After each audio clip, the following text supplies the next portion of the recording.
আমি আমার ফোনটা আপডেট করেছি, এক্ষেত্রে কাজটা আমি করেছি। কিন্তু যদি বলি যে আমি আমার ফোনটা আপডেট করিয়েছি, মানে আমি আমার ফোনের আপডেটটা কাউকে দিয়ে করিয়েছি।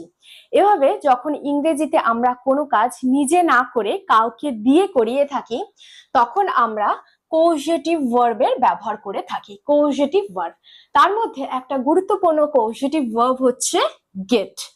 এই গেটের ব্যবহার আমরা জানলে খুব সহজেই ইংরেজিতে কোনো কাজ আমরা অন্য কাউকে দিয়ে করাতে পারবো। যদি বলি আমি আমার চুল কাটিয়েছি, তখন বলবো I got my hair cut. I got my hair cut. আমি আমার ঘড়িটা মেরামত করিয়েছি। I got my watch fixed. I got my watch fixed. আমি আমার গাড়িটা মেরামত করিয়েছি। I got my car repaired. I got my car repaired. দেখো, এই গেট দিয়ে, গেটেরই হচ্ছে পাস্ট বা পাস্ট পার্টিসিপল ফর্ম হচ্ছে গট। এই গেট দিয়ে আমরা কিন্তু খুব সহজেই কোনো কাজ অন্য কাউকে দিয়ে করিয়ে নিচ্ছি। এবার প্রশ্ন হলো যে এই গেট আমরা কিভাবে ব্যবহার করি এবং কোথায় কোথায় ব্যবহার করি, এর ব্যবহারের ফর্মুলাটা কি, যেটা আজকে ক্লাসে আমরা খুব সহজ সরল ভাবে বুঝে নেব। অনেকগুলো পজিটিভ ভার্ব রয়েছে, এর ক্লাস আমি আগেই করিয়েছি। তার মধ্যে ভীষণ ইম্পর্টেন্ট হচ্ছে গেট। চলো এই গেটের কনসেপ্ট খুব ভালোভাবে ক্লিয়ার করে নিই। তাহলে আজকের ক্লাসের টপিক হলো পজিটিভ ভার্ব গেটের ব্যবহার। আর এই গেট দিয়ে আমরা প্রচুর এক্সাম্পল সেন্টেন্সেস প্র্যাকটিস করব। Welcome you back to the channel. I am Anushila. You are watching Delightful Learning with Anu. Without any further delay, let's jump into the topic. গত 2 সপ্তাহ ধরে আমি কোনো ভিডিও আপলোড করতে পারিনি, কারণ আমার ভীষণ জ্বর ছিল, তার সাথে ভীষণ শোল্ডার পেন ছিল। মেবি স্পন্ডিলাইটিসের জন্য হয়তো যে আমি কোনো ভিডিও বানাতে পারিনি। আগেই আমি তোমাদের বলেছি যে আমি খালি ভিডিও বানাই না, তার সাথে এডিটিং এর কাজটা বা থাম্বনেল বানিয়ে সমস্ত কিছু করে ভিডিও আপলোডটাও পুরোটাই আমি নিজে করি। তাই এত ঘাড় ব্যথার জন্য আমি ভিডিও বানাতে পারিনি। কিন্তু যে গ্যাপগুলো হয়েছে বা যে টপিকগুলো বাদ গেছে, সেগুলো আমি সব একটা একটা করে চ্যানেলে আপলোড করে দেব। যেগুলোই তোমাদের কাজে লাগবে, কোনো ভিডিওই মিস যাবে না। খালি যেটুকু আমার শরীর খারাপের জন্য গ্যাপ চলে যায়, তার জন্য তোমরা একটু সহযোগিতা করো। আশা করি তোমরা বুঝতে পারছো যে আমি কেন ভিডিও বানাতে পারিনি। তাহলে চলো মেন টপিকে আসি। দেখো, গেট। এবার পজিটিভ ভার্ব গেটকে আমরা কখন ব্যবহার করি? Persuade, convince or arrange for someone to do something. Persuade, convince, arrange for someone to do something.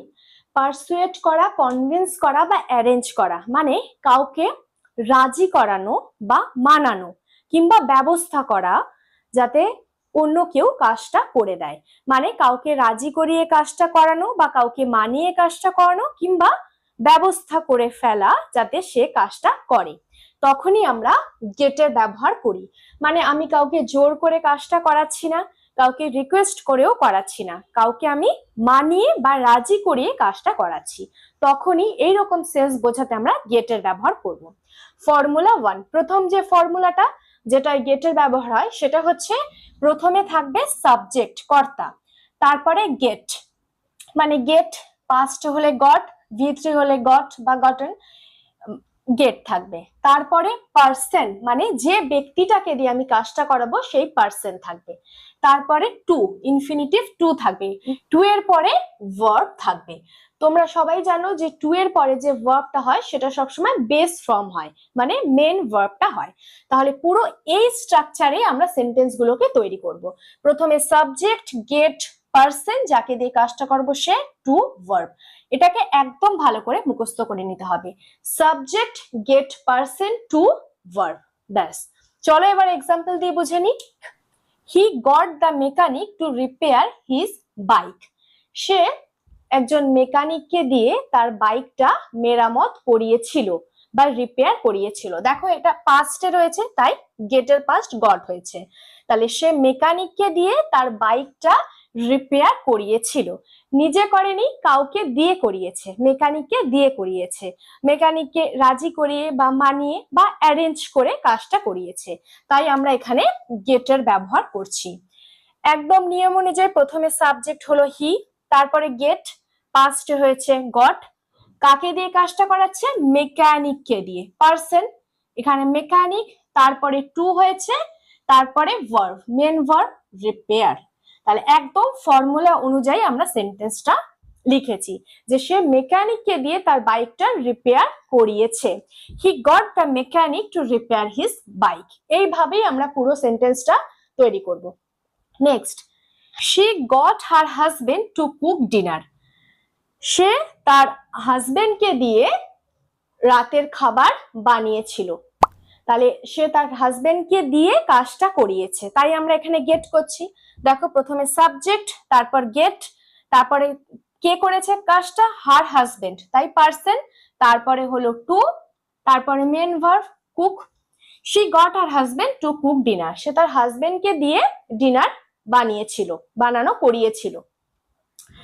they got the manager to approve the proposal. they got the manager to approve the proposal. তারা ম্যানেজারকে দিয়ে প্রপোজালটা, প্রস্তাবটা অনুমোদন করিয়েছিল। কাকে দিয়ে করিয়েছিল, ম্যানেজারকে দিয়ে কাজটা করিয়েছিল, তাই হলো গেট।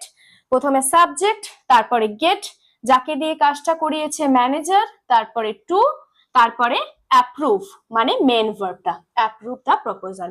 তাহলে প্রতিটা সেন্টেন্সেই কিন্তু আমরা এই ফর্মুলা 1 এর স্ট্রাকচারটা করছি।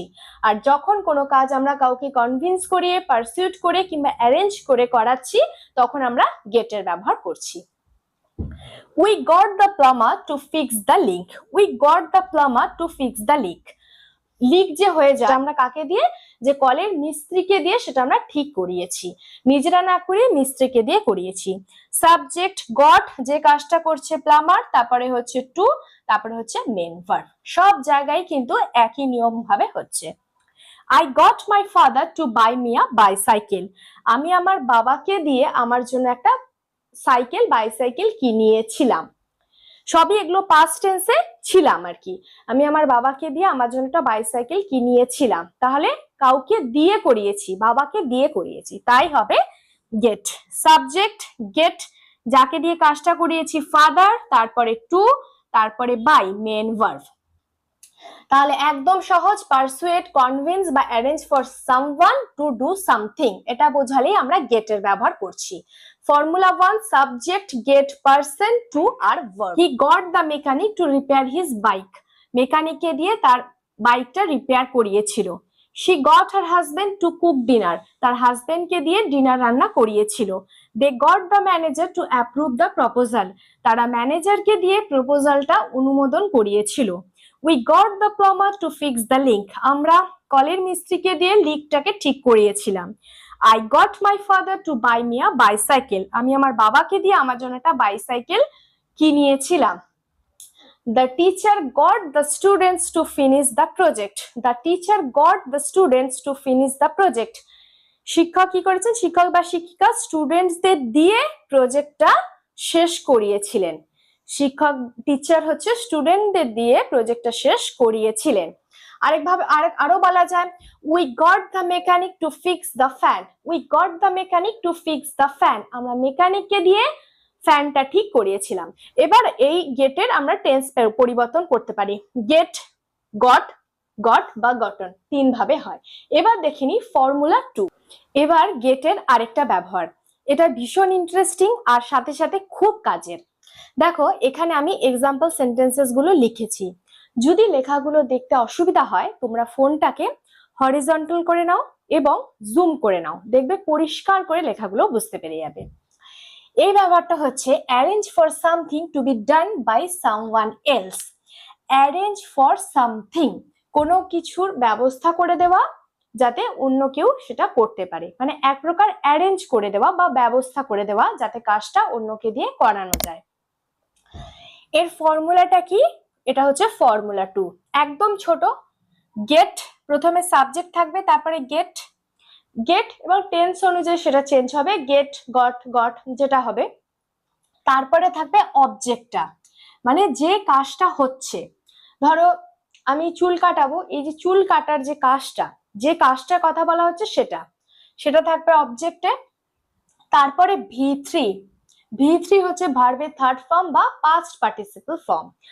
তাহলে প্রথমে থাকবে গেট, তারপরে হচ্ছে অবজেক্ট, তারপরে হবে ভার্বের থার্ড ফর্ম বা পাস্ট পার্টিসিপল ফর্ম। চলো এক্সাম্পল দিয়ে প্র্যাকটিস করি। I got my hair cut yesterday. ইয়েস্টারডেতে আমি আমার চুল কাটিয়েছিলাম, মানে হেয়ার ড্রেসারকে দিয়ে আমার চুল কাটিয়েছিলাম। তাহলে প্রথমে হচ্ছে দেখো সাবজেক্ট থাকবে, এই যে গেট পাস্টের জন্য গট করেছি, তারপর কি করা না আমার চুল কাটানো, অবজেক্ট, তারপরে V3 কাট। কাটের হচ্ছে তিনটে ফর্ম একই, কাট কাট কাট, তাই এখানে কাট হয়েছে। Next, we got our house painted. আমরা আমাদের ঘরটা রং করিয়েছিলাম, কাউকে দিয়ে রং করিয়েছিলাম। তাহলে গট প্রথমে তো সাবজেক্ট থাকবে, তারপর গট করিয়েছিলাম, গেটের পাস্ট গট, কি অবজেক্টে কি আছে, অবজেক্ট কি আমাদের ঘরটা, আওয়ার হাউস। পেন্টেড V3 হয়েছে, পাস্ট পার্টিসিপল ফর্ম পেন্টেড, তাই এখানে আমরা ইডি করে V3 করেছি। আমরা আমাদের ঘরটা রং করিয়েছিলাম, তাহলে গেট অবজেক্ট V3, একদম সহজ। she got her photograph taken, she got her photograph taken, সে তার ছবি তুলিয়েছিল, কাউকে দিয়ে তুলিয়েছিল।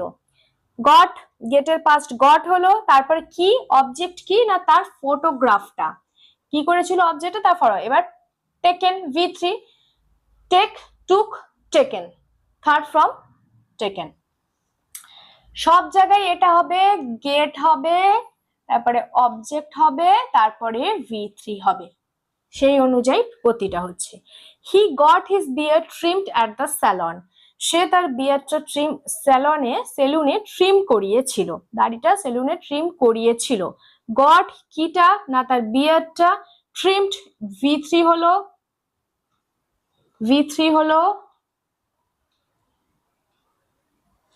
at the salon. We got the air conditioner serviced, আমরা আমাদের এসিটাকে সার্ভিস করিয়েছিলাম। গট মানে গেট হলো, কি না অবজেক্টে হচ্ছে এয়ার কন্ডিশনার, তারপরে হচ্ছে V3 হলো। তাহলে সব জায়গায় আমরা ফর্মুলা 2 অনুযায়ী করছি, যে কাজটা করছি সেটা করানোর ব্যবস্থা করে দেওয়া, কাউকে দিয়ে সেটা করানোর ব্যবস্থা করে দেওয়া। Arrange for something to be done by someone else, formula get object V3। I got my hair cut yesterday, আমি আমার ইয়েস্টারডে চুল কাটিয়েছিলাম। We got our house painted, আমরা আমাদের ঘরটা রং করিয়েছিলাম। She got her photograph taken, সে তার ছবি তুলিয়েছিল। He got his beard trimmed at the salon, সে তার দাড়িটা ট্রিম করিয়েছিল স্যালনে। We got the air conditioner serviced, আমরা আমাদের এয়ার কন্ডিশনারটা সার্ভিস করিয়েছিলাম। I got my watch fixed, আমি আমার ঘড়িটা ঠিক করিয়েছিলাম।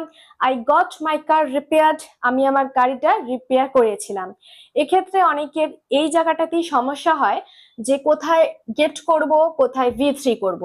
এই ফর্মুলাটা মনে রেখে দিলে আর এই কনফিউশন হবে না। সাবজেক্টের পর গেট কিংবা গটেন যেটা হবে, তারপর যে কাজটা করানোর কথা বলা হচ্ছে সেটা অবজেক্টে হবে, তারপর সব সময় পাস্ট পার্টিসিপল ফর্ম হবে। ব্যাস, তাহলে আজকে ক্লাসে আমরা দুটো ফর্মুলা শিখে গেলাম। আশা করি কনসেপ্টটা একদম জলের মতো সহজ হয়ে গেছে। So that's all for the day. It brings me at the end of the class. এই ক্লাসটা থেকে তোমরা যদি কিছু শিখে থাকো তাহলে আমার জন্য অবশ্যই একটা লাইক করে দাও, আর আজই চ্যানেলটাকে সাবস্ক্রাইব করে ডিলাইটফুল লার্নিং উইথ অনুর সাথে কানেক্ট হয়ে যাও। পাশে থাকা বেল আইকনটাকে অবশ্যই প্রেস করে দিও, যাতে আমি এই ধরনের ভিডিও দেওয়ার সাথে সাথে ইনস্ট্যান্ট নোটিফিকেশন তোমাদের কাছে পৌঁছে যায়। আর চ্যানেলে গেটের আরো দুটো ভিডিও রয়েছে, একটা হচ্ছে সমস্ত পজিটিভ ভার্বের ভিডিও রয়েছে, যেটা আমি লিংকে দিয়ে দেবো ডেসক্রিপশন বক্সে। তাছাড়া গেটের এমনি সমস্ত ব্যবহার রয়েছে, তোমরা দেখে নিতে পারো। আর নিচের কমেন্ট বক্সে কমেন্ট করে তোমাদের মূল্যবান মতামত অবশ্যই জানিও। ভিডিওটাকে বেশি বেশি করে শেয়ার করে দিও, যাতে তোমাদের ফ্রেন্ডসরা বা ফ্যামিলি মেম্বার্সরাও ভিডিও থেকে কিছু অন্তত হেল্প পেতে পারে। তোমরা সবাই খুব সুস্থ থেকো, ভালো থেকো। Till then, keep learning, keep growing.